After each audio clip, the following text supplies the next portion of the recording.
Hello, everybody, and welcome back to another episode of the Flip the Script podcast, brought to you by FlippGen. I'm Paddy, a FlippGen digital rebel, and I'm hosting the podcast alongside a fellow digital rebel, Allegra, and Lily Mott, who runs Be the Change Media Network and is also a Fora's youth leader alongside me and Allegra. Today, we're really excited to be joined by Dr. Becky Foljambe about all things screens, smartphones, social media, and teens. As always, with our Flip the Script podcast, we intend to cover three main topics with Becky before we flip the script and ask her for her input on FlippGen, specifically education, regulation, and collaboration. Brilliant. Paddy, thank you so much for having me. Thank you. We're so excited. I think Allegra is going to explain a little bit more about the podcast. For those listeners who are new to FlippGen, we're a youth-led digital well-being movement aimed at improving the next generation's relationship with technology and fostering healthier digital habits. We have 18 incredible digital rebels who are all aged between 14 and 25 years old, all from different backgrounds and from all over the country who volunteer to lead FlippGen's work.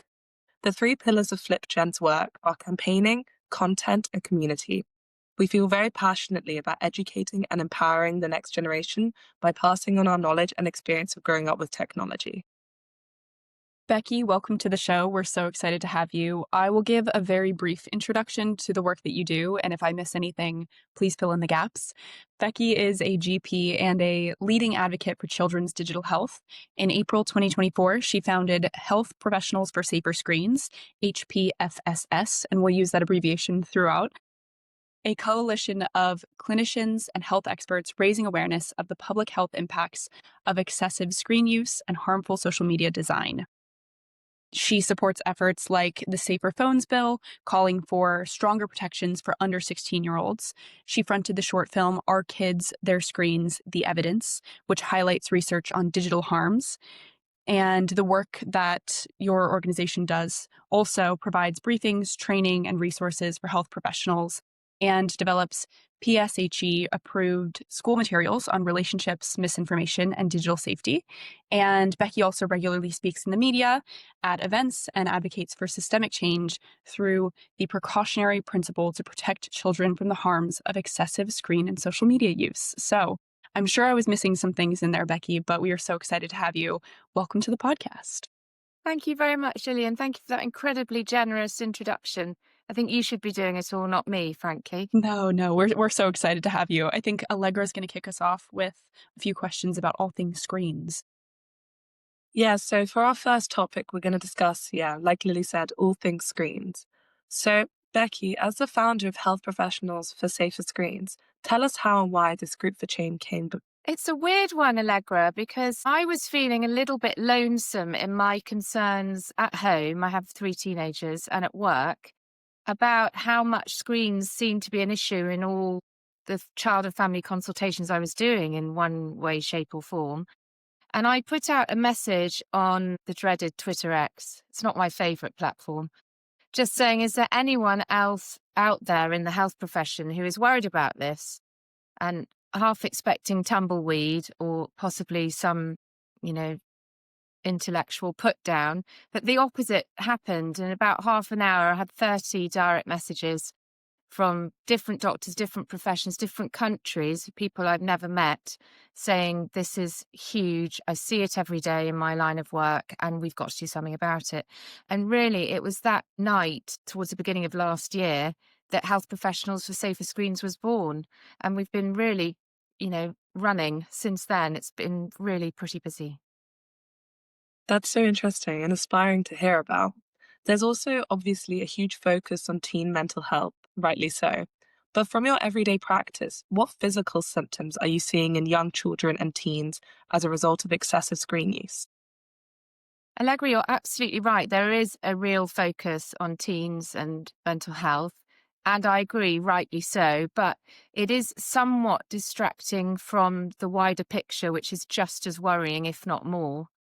So what we're seeing in our daily practice is really from birth upwards, these screens are causing problems. We've got screens attached to pushchairs and prams. Parents, often by no fault of their own, so we're not educating them or empowering them with the right information, pacifying their youngsters with screens. They're watching short form videos at very young ages, which is not good for their neurodevelopment.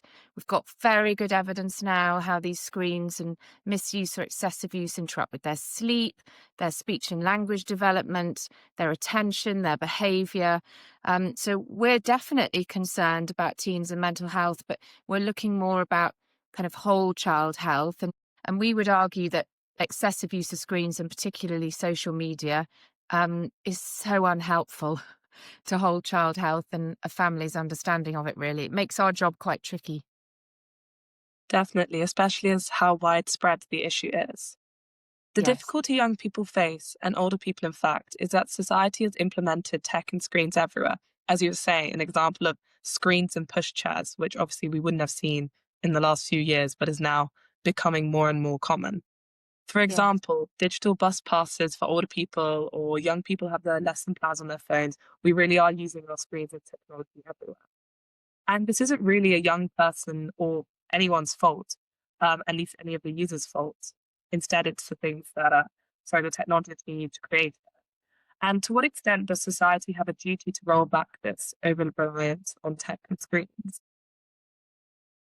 I think the duty lies with the tech companies in many ways, especially those pushing out these very exploitative, addictive platforms that we know are free at the point of access and that we're not paying for them, but we're paying for them in so many other ways.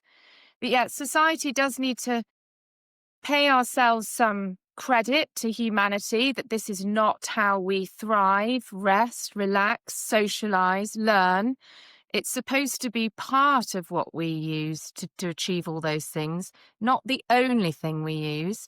And I think it's a societal disaster, really, that children are spending upwards of 8, 9, 10, 11, 12, sometimes all the hours of the day on these screens at the expense of doing everything else. And that will impact on society, whether we choose to react or not, because those children are not doing what they need to be doing to learn and grow. If you don't use it, you lose it. And you certainly don't get those neurodevelopmental pathways if you're not using them in the first place, because you're on tech all the time. There's no natural growth of the childhood whole spirit anymore. It's really sad, and I think that's the thing society need to really focus on. It might be helpful for adults in some way and older teenagers, but I think the quantity of youngsters on it now, and like you say, Allegra, we're pushed onto it with the bus passes. I heard the other day that there are universities that don't even have keys now to the dorms. They only have an app on their phone. And a friend's daughter couldn't get into her room because her phone was dead. And I just think that's ridiculous, really. And we've gone a bit too far, if you ask me. No, definitely. I think it really is it just has infiltrated every single aspect of our lives. And you can't, as someone who does go to uni, you can't go to uni if you don't have your phone with you. All the information's on there, or everything just needs to be accessed via a screen.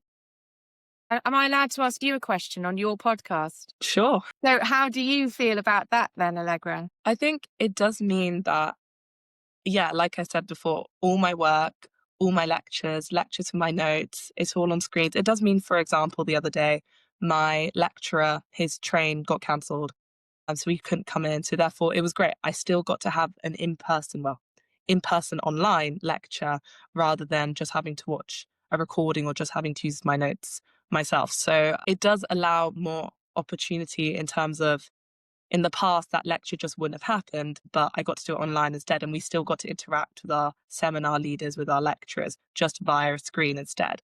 So it does present some opportunities. Obviously, as we know, we couldn't have done COVID without screens or any sort of online learning without screens. However, at the same time, I do think that sometimes it means a lot of, for example, society socials are moved online, which I think is ridiculous, because I'd way rather we all met in person and got to discuss in person and actually had in-person discussions where things move more fluently, or we discuss, we get to have proper in-person one-on-one conversations, which I do think, if it's on the screen or if it's online, the genuineness and the fluidity is really detracted. But yeah, it is, unfortunately, can't really go to uni without screens these days. So, or school as well. No, You gave a good example there, how it was a second place. I would argue distant second place, but definitely second place to meeting in person, and you managed to have your lesson. So yeah, that's a good example of when it can be useful. Yeah, I agree. I think it's so difficult now, and I think it's all right for us and our generation, but the kind of other generations as well being forced into it, people who've not grown up with social media, that lack of choice concerns me. And kind of coming back to what you talked about earlier in terms of the whole impact of smartphones on people's well-being and young people's well-being rather than just mental health. You recently wrote an article published in the Association for Child and Adolescent Mental Health with Arabella Skinner, drawing on research for the Global Mind Project. And one of our other digital rebels, Frankie, also kind of wrote a blog on the research. And the essence of this research was the impact of smartphones on the whole of the well-being, like holistically. So from sleeping affecting the physical health, online bullying affecting emotional health. But a lot of people who are against a kind of precautionary principle argue that there's no direct link between phone use and mental health. But do you think we need to reframe that argument and actually expand it much wider than just mental health and talk about well-being in general to kind of get that change that we want? And that's an excellent question, Paddy. I think we do need to expand our approach and reframe. But I think what we need to do first is acknowledge the fact that research is important, but it's slow and it's only part of the picture. And where we don't have access to the actual data, because these tech companies highly suspiciously will not give it to us, there is an argument that any research that we do is not going to give us the full picture of what's happening. And because everybody has a smartphone now, it's very difficult to isolate a control group and how they're faring without one. So it's an area of research that will never really keep up or answer any proper questions. And yet it's common sense and clinical sense and teacher sense and police sense that we know this stuff can be really, really problematic. So what we say at HPFSS is the research from the universities is interesting, but it's slow. It'll only look at what's been commissioned to look at. A lot of their data is just teenagers self-reporting using questionnaires. A particular low point for me was one where their main outcome was asking 14-year-old girls, how happy do you feel right now? Will you catch a girl that's happy using TikTok round the clock? She's probably enjoying it quite a lot. You might want to speak to her 5 years down the line when it's all she's done and it's ruined her self-esteem and possibly provoked eating disorder symptoms or the like. And she may not feel the same, but this is the problem. This research doesn't really serve a practical purpose. And what we have to do is see it for what it is, see all its limitations and the questions that it isn't answering now may never answer them in the way that we're being told we need to hear it. There are other things that are evidence. So what we're seeing on the front line is evidence. That should be evidence considered at policy level. And what the teachers are saying, so the National Education Union, don't they? They want a ban of social media for under 16s. Their head of the union is supporting that himself. We've got the head of anti-terrorism police saying that he would like the same thing. We've got the head of Ofsted saying he'd like a ban of smartphones in schools. You know, these frontline professionals, through their experience of how disruptive these devices have been, they know what we need. And yet at the moment, we're just waiting only on research. So that's the kind of drawback of research. It has its place, but at the moment, it's what we're being told to listen to and nothing else, which seems a bit obtuse to us. Yeah, I agree. And I think it's so hard to kind of translate the facts that we know living in the world and talking to people into a policy paper that can, provide that weighty argument. Just kind of a follow-up question. What is the barrier to why aren't people listening to the changes and listening to the head of the anti-terrorism and the education union? Why is it that they have to wait for research? Paddy, I mean, that's the $1 million question. I would have a quite cynical answer to that, especially at the moment with Trump in power, is that they don't really feel that it's suits them to listen at the moment. There's too much money and influence embedded in tech. We've also been completely greedy over EdTech in schools since COVID, and we are going to have to roll that back because the evidence base for EdTech being the same or superior to traditional teaching is just not there. So people are going to have to climb down and say they've made some pro-tech decision mistakes. And I think that's been a huge problem, that it doesn't suit them to listen, but it will. And that's why we exist. And that's why we make such a noise. And our main call is for a public health campaign and for them to consider what frontline clinicians are saying as evidence that instructs policy at the top level. Because people like Sir Martin Oliver that run Ofsted, this man knows what he's doing. He knows what he's talking about. He's worked with children all his career and he inspects schools up and down the country. And they deserve to be listened to. And their experience, I would say, is so invaluable. And that can be processed at a data level, can't it? And the universities can look at it and write papers. But at the moment, we seem to have got it all on its head. Like you say, we need a reframe. Yeah, I totally agree. And I really hope that comes because, as I said, there seems to be a discrepancy between what we all see day to day and hear day to day and kind of what policymakers, what they hear. But maybe, as you say, it could be deliberately not hearing what we want to. I think I'm going to pass to Lily now to talk a bit more about the educational side.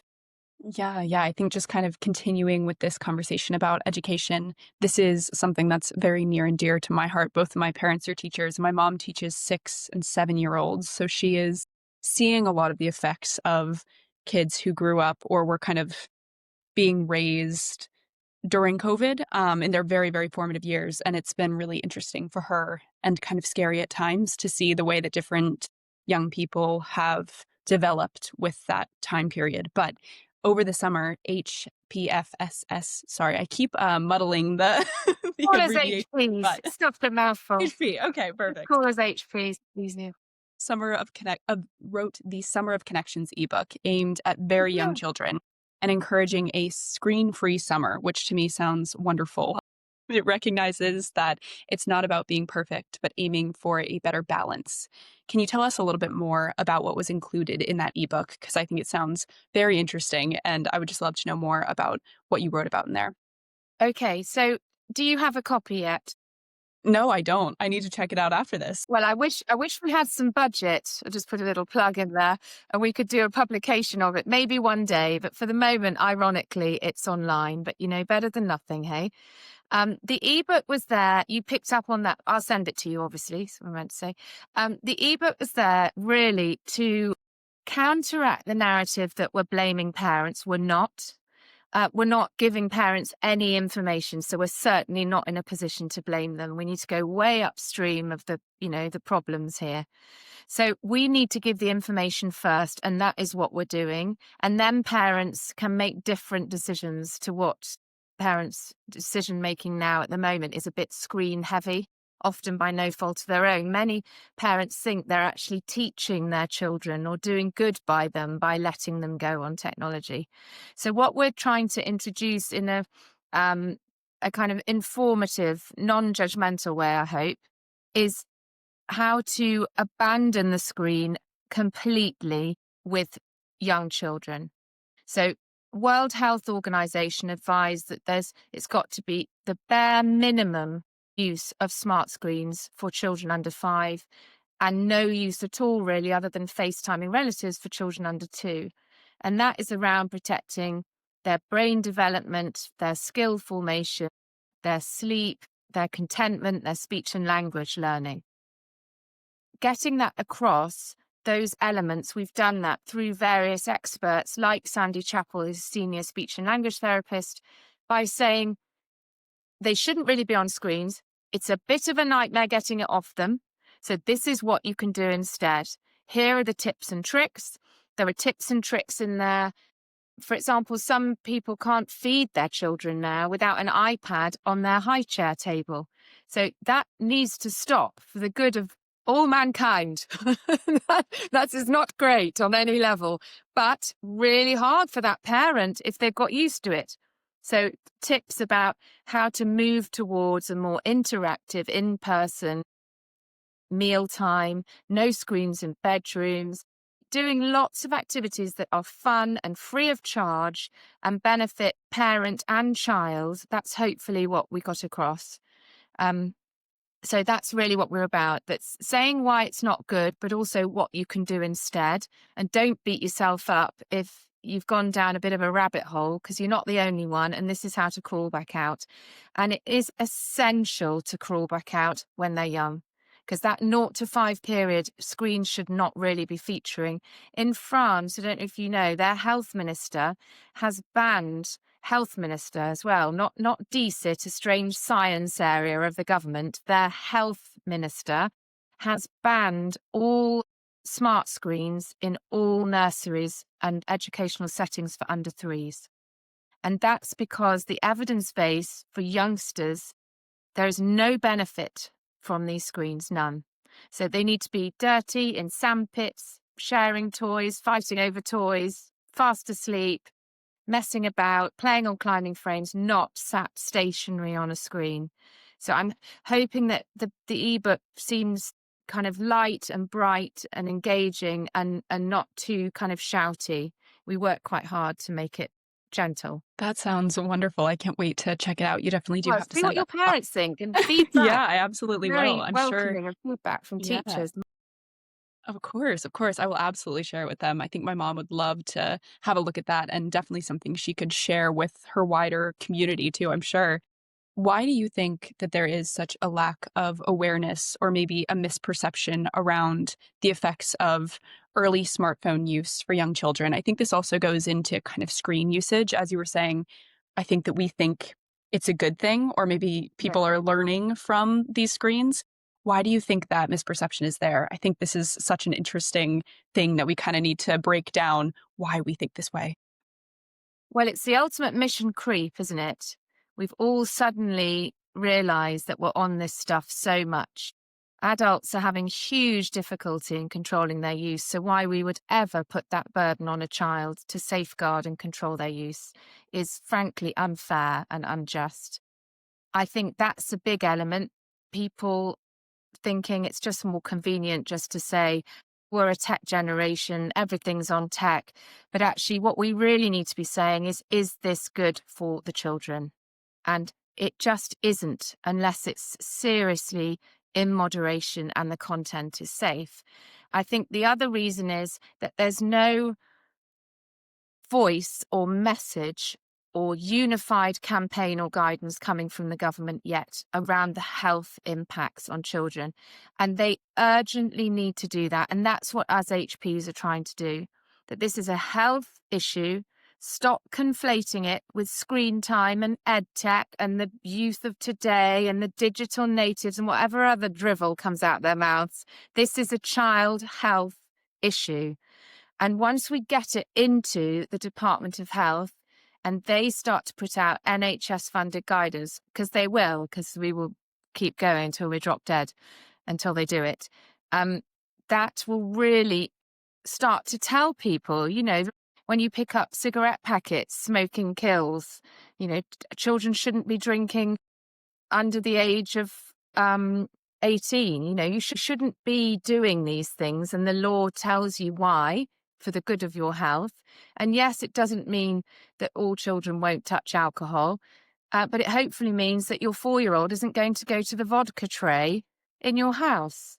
It's just about people knowing the messaging and the fundamental reasoning behind regulations.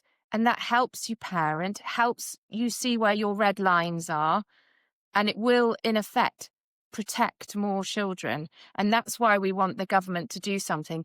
I mean, I really think they're doing absolutely nothing at the moment, and they have a lot to do on this. I do think that is so many great points there. And I think that this idea of screen time and screen use is something that's really interesting and the perfect segue into my next question for you. But FlippGen recently wrote a digital toolkit, which is basically Gen Z for Alpha A, saying what I had wished I had known before I had a phone. Brilliant. So I've read this. amazing. I don't have to tell you then. Unlike very young children, the situation becomes much more nuanced the older a child gets, which again, I don't really have to tell you, but we recently had Dr. Caitlin Regehr on the podcast who focuses on screen use rather than just screen time. Do you agree that for teens, not all screen time is equal? So, using the internet for research or watching a film together as a family, that might be distinct from the same hour of just watching YouTube shorts or scrolling through TikTok. Do you agree with that? Totally. I've met Caitlin. I went to UCL. It totally, not all screen time is the same. We have to be quite careful about things like the issue of television. It's very wholesome to sit as a family and watch a full extended piece, be it an episode of something or a film, talk about it, laugh about it. No, it's not gruesomely inappropriate for anyone in the room. 'Twas ever thus. It's nice to watch the telly, isn't it? What's not nice is smart screen content funneled through the family television. So a pile of youngsters on the sofa watching YouTube shorts on the family television. No, not good. So it's all about, we do know this. I mean, it is common sense, isn't it, really? And of course, kids researching for their history or geography project online, fantastic. Not great if whilst they're doing that, they get 99 Snapchat notifications in the right-hand corner of their screen. And before they know it, they were supposed to be doing their history or geography, and now they've been scrolling on Instagram for an hour and a half. You see, that it is all quite logical, and it does frustrate me when people, it kind of suits them to conflate it and overly complexify it, because it kind of fuels the conversation, which is interesting. But actually, when you boil it down to common sense, exactly as you've just said, Lily, it is, of course, great and necessary and a useful tool if you're doing it for the good of your education. Bit of Instagram's fun at the right age. If you're watching stuff that's safe and amusing, and fine. But it's not really where we've got to. The conversation's got quite gnarled up like spaghetti, hasn't it, over screen time? But I mean, you just simplified it yourself. You didn't need me to say any of that. But I think not all screen time is the same. Small, smart screens for young children, no, not good for them. Young children owning their own smart screen, no, because we know where that goes. That's a small person with a small screen wandering into a room on their own, unsupervised. That is never a good thing. So I think that's what we try and unpick in HPs as well. Doctors are fairly good at that, actually. We might be rubbish at a lot of things, but we're fairly okay at simplifying. And I think the problem is it's all got a bit knotted up with itself, hasn't it? Would you agree? I think so. I do think for me, so much of my work is online, and I think so much of it is very positive, and I know that I'm learning and I know that I'm growing, and that part I think I wouldn't want to cut myself off of when I say a screenless summer would be incredible. I think so. And then I'm like, but I do get a lot of great things out of the good screen time that I do have. So I think it is just kind of it's always in balance. And I think that leads really well to Allegra's next questions about regulation as well. You're doing a great job of keeping us on the right track, Dr. Becky. No, that's you. That's not me. No, definitely. I think what we'll talk about now is some of the campaigns that we're doing and that other organizations are doing. So HPFSS support the Any Use campaign, Big Tech, Little Victims. Yeah. And we have recently started our own youth-led coalition For Us campaign. One of the manifesto pledges that we both share is the urgent need for digital literacy education. And FlipGen feels really quite strongly that this should be youth-informed and ideally peer-to-peer workshops aimed at embedding an ambassador in each school. Do you think that it's realistic to expect teachers who often do not use social media themselves or have not grown up in such a social media-focused age to be able to explain the nuances to teens? No, it's a disaster. I think if my kids had had you three coming in to speak to them at school, I'd have been well chuffed. And it would also have taken a weight off my shoulders as well. The problem is, as parents, is a lot of the time we have absolutely no idea what our kids are doing online. And I found that difficult with my 3 teens. The extent of workaround and wizardry in your generation and below is quite something. I mean, it's like an innate skill in you all.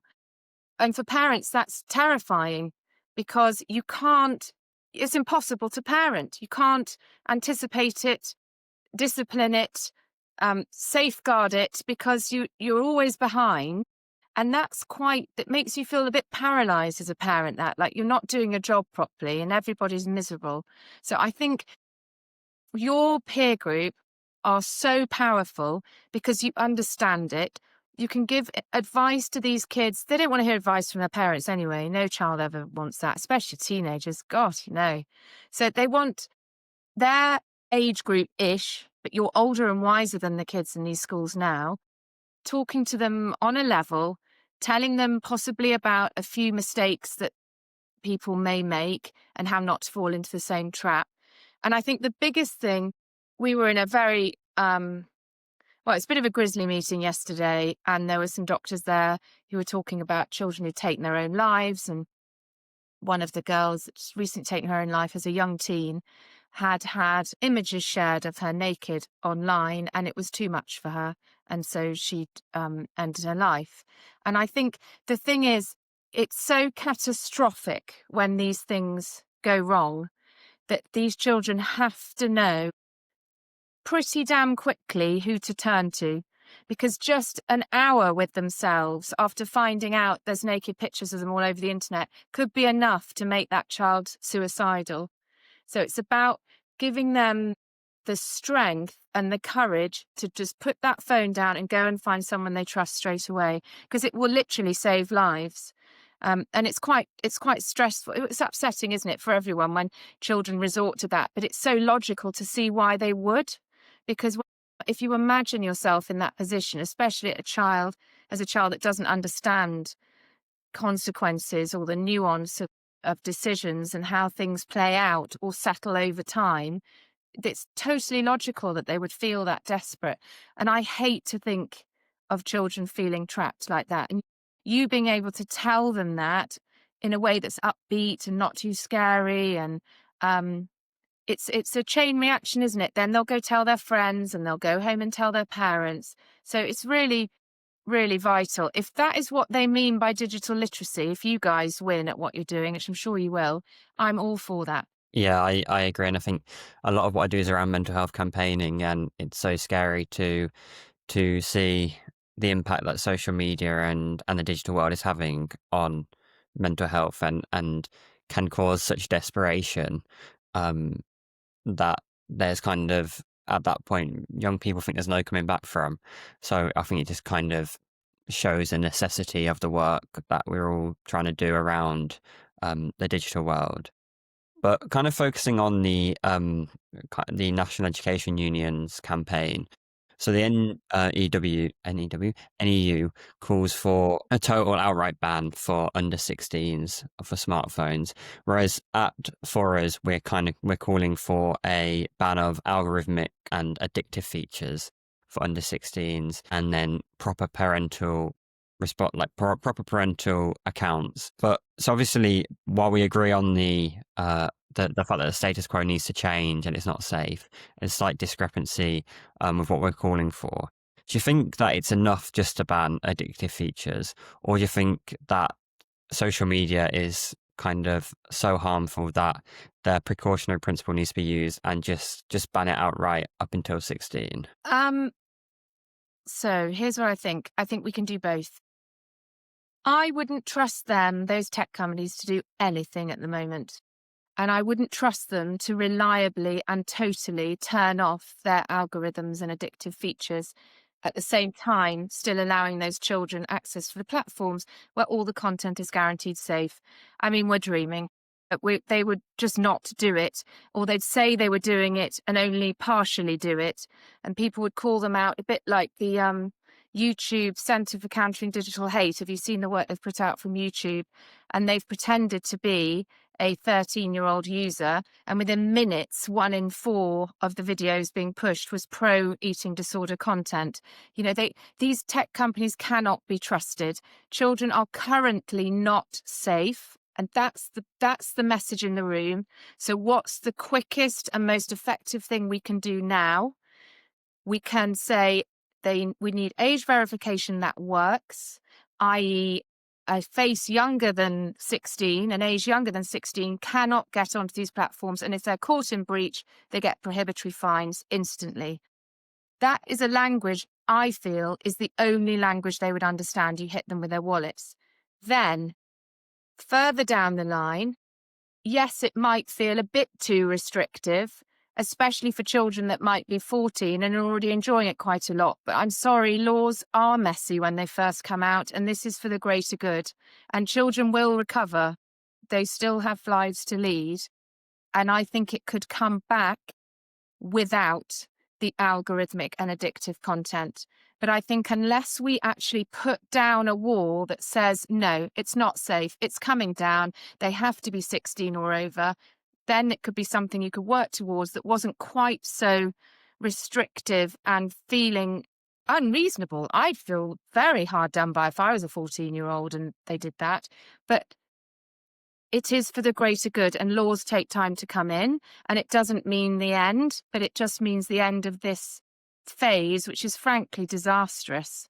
But I like what you're saying. I think that's a really good idea. If it was safe content and it wasn't addictive, and they could put it down when they wanted to put it down to see their mates, practice their instrument, go and lie on the sofa and read a book, great. I wouldn't trust them with that. There's no way. They'd mess about. They wouldn't get there. It'd be another 20 years. I love the idea though. But I think they need to come up with that when they've had their fun destroyed, when they've lost all those users and they're saying, how do we get them back? That's the meeting where you say, right, you can only have them back if, because they only think with their wallets, don't they? It's all about the bottom line and marketing children's data.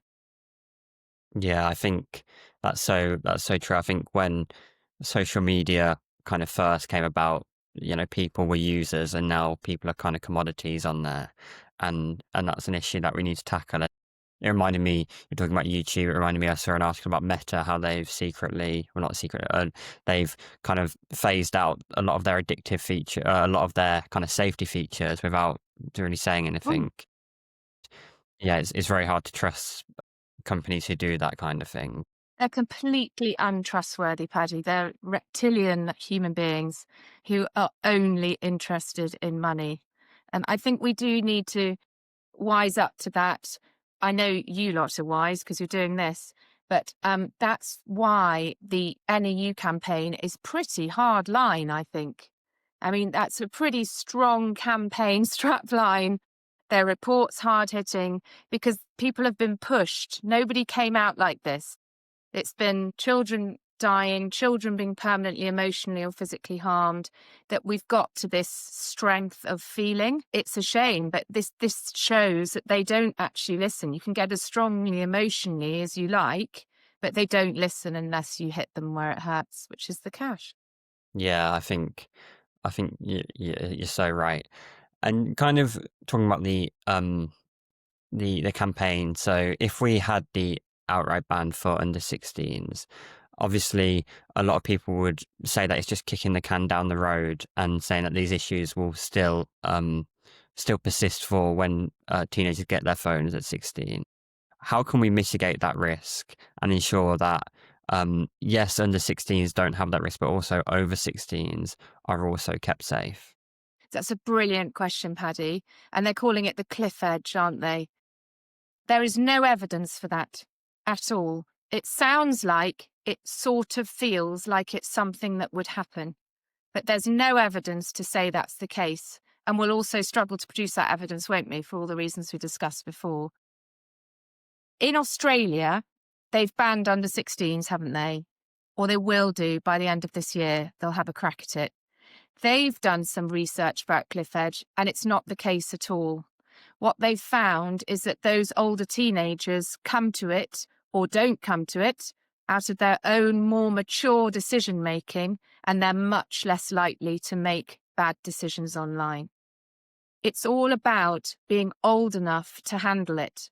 So the cliff edge talk, I just say, show us the evidence of cliff edge. It sounds sweet. It sounds normal. It makes sense. Yeah, I can imagine that would annoy me. And then, oh, I'm 16. And then suddenly I put naked pictures over myself all over the internet because I've suddenly been handed a smartphone. No, I don't. I think that 16-year-olds now are pretty savvy and fairly grown up, measured young people. And I feel, having three 16-year-olds in my house at any point recently, they've come at it in a much better frame of mind. And if children aren't on it, because children, peer group's so powerful, isn't it? And why wouldn't you feel left out if your mates have got it and you haven't? It's awful. We all remember being that young, and all that matters is your friends. But if it's actually removed, there's nothing to have FOMO about. So I think that's the problem, but it's going to be a very messy transition. And I would be really interested if I'm proven wrong on the cliff edge thing, but I don't think that would be the case. I mean, what do you think, Paddy? Yeah, I think I tend to agree. I think that especially if you educate and accompany that regulation with education around smartphones and AI and that kind of thing. And if you do that and people are brought up for 16 years without having a smartphone, I think that you'll get different 16-year-olds to now who were on their smartphones for 16 years or seeing screens. So I think that it's an easy argument for the tech companies to put forwards I agree. to argue against what we're calling for. I think those empowered. Sorry, Paddy, to interrupt.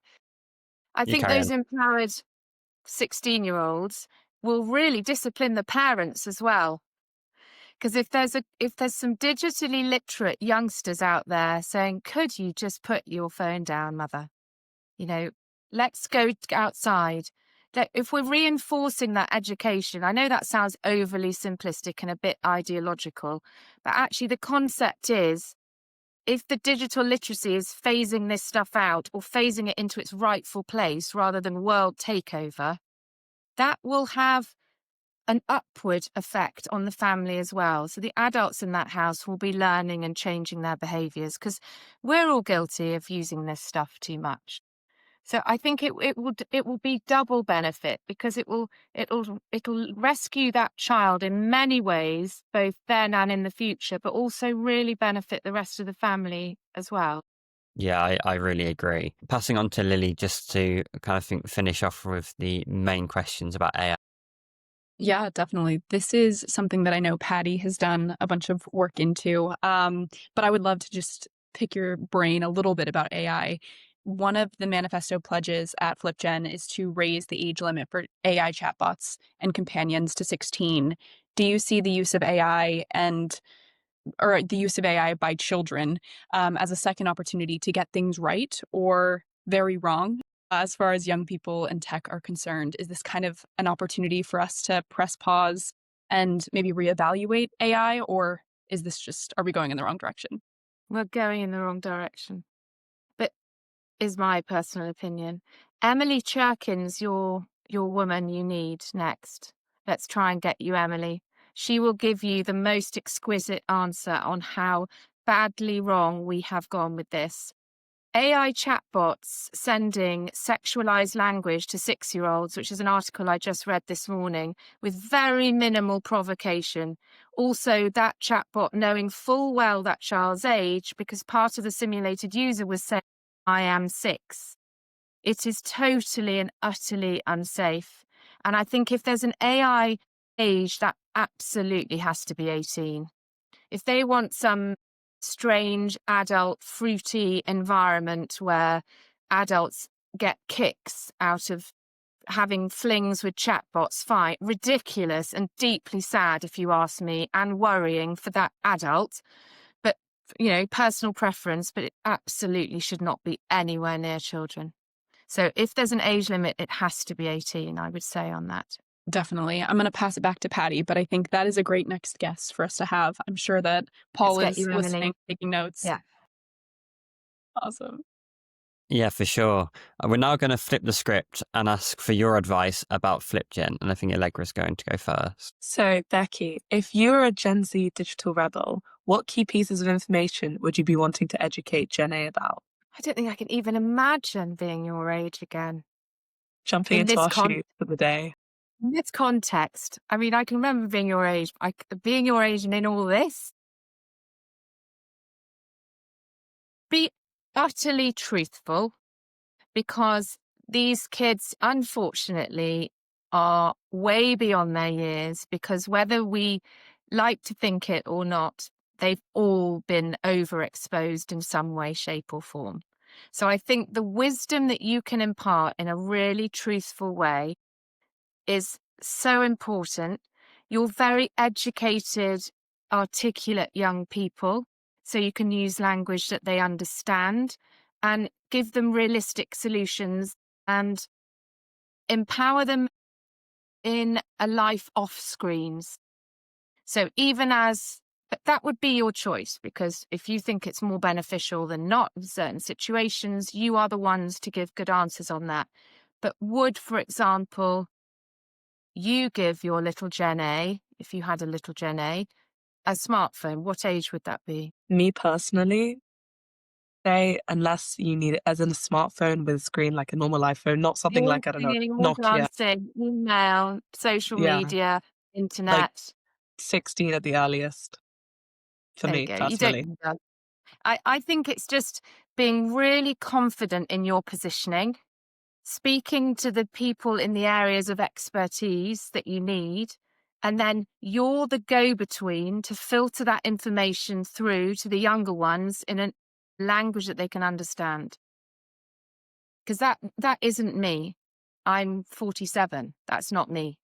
So you are in a position not only to understand it, having never been on this planet without it, but you're also a very good, intelligent, dynamic conduit to these young ones. And I would love to think that you're trying to get them off screens as much as possible. And if they're on them, here's what we can teach you. These are the traps you might fall into, and these are the people you need to go to for help. You're in such a powerful position there. And don't be afraid to instruct policy. You know, if you get a call from Westminster, you all get in a huddle and you go. And you do a slamming presentation and just, you are the future society. You are the decision makers of the future. So it is really important. But it's so refreshing to me to hear that there's some skepticism about tech in you as much as me, I think. I think there definitely is. Yeah, there's so much to think about, and so much we'd love to go to Westminster and tell them what we think. But Well, hopefully down the line. Yeah. Kind of on that point, we've talked a lot about regulation, and obviously there's so much we all want to change. But if you're a digital rebel, what one piece of legislation would you really be focusing on? That is a brilliant question. The age on these platforms, I think. Oh, am I allowed schools? Yeah, I'll give you that. Desert Island Discs. Can I only take one? No, you can take two. Okay, right. Age limit on social media. It scares me to death. It's way out of hand. Children are being seriously harmed. And it doesn't matter if it's only a few compared to the masses. Any dead children as a result of social media is a travesty. We've got to do something about it. Phones in schools, they should never have been allowed in the first place. Did we all go mad? So absolutely no phones on school premises in the school day. Thank you for letting me have two. Sorry, I know there's hundreds, and we could talk for hours on what we want, and we have talked for what we want, but those are two really good to start with. And that's the perfect segue to mine, which is about collaboration. Aside from this fabulous podcast episode, what does a future Dr. Becky and FlipGen collaboration look like? I'd love to take your lead on that. Right. Okay.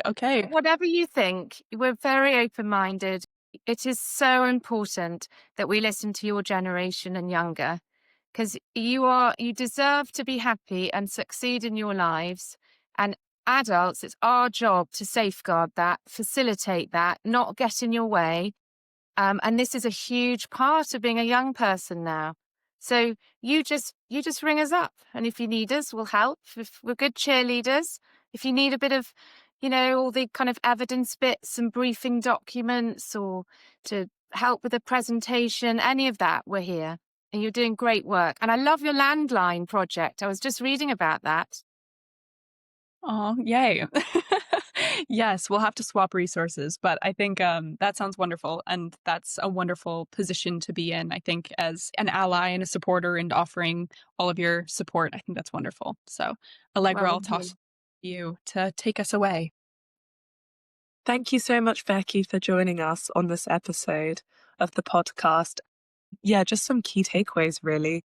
And we really appreciated how you discussed that this is a child health issue, as well as obviously about like you were saying, like digital natives, about digital literacy. At the end of the day, this is a health problem that is affecting children and young people. And that's why it's so important that, as you were saying, we need updated practical research that effectively looks at how disruptive devices and screens are, especially when we look at the situation in schools and organizations, where professionals who work with children day in, day out are saying this is having a very real and actual effect, and it's something that we really need to focus on. And yeah, we really appreciated also how you discussed HPFSS's calling of a public health campaign and making more noise about this. So finally, regulation and governments do start to listen so that effective change does take place. But yeah, so once again, thank you so much for joining us on this episode. And remember, all of you listeners, to check out flipgen.com for more information and to see any future episodes that we do. Yeah, thank you so much for having me, Paddy, Allegra and Lily. I've had a great time. Thank you. It's been so good.